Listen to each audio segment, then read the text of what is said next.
The second psychiatrist who treated the Aurora theater killer says he knew the gunman was withholding information on his homicidal thoughts, but couldn't force him to talk about it. In fact, the doctor seemed a bit frustrated the shooter wouldn't reveal what was really going on in his life. 7 News investigator John Ferrugia has been monitoring the trial all day. John?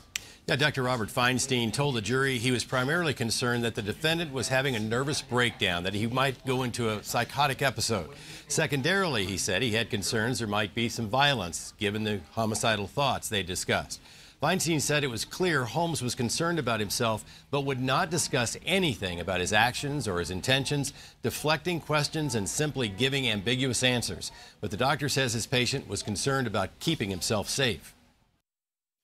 I was trying to make the point that he needed to tell us what he was thinking about, what he was doing, what he was planning, if he wanted us to keep him safe, and that his withholding information and not telling us about it made us more incapacitated in our ability to keep him safe.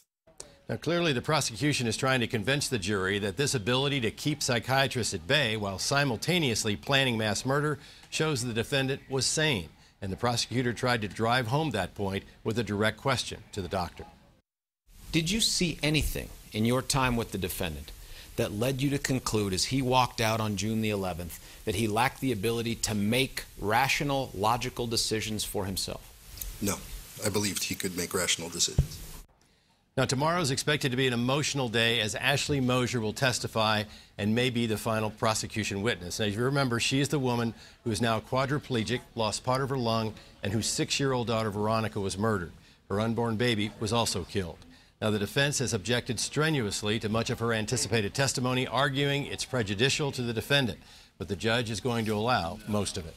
In the newsroom, I'm 7 News investigator John Ferrugia. Going to be another tough day. All right, thanks a lot for the update, John. You can watch the prosecution wrap up their case live tomorrow on the 7 News app. That's also where you can watch the trial whenever court is in session.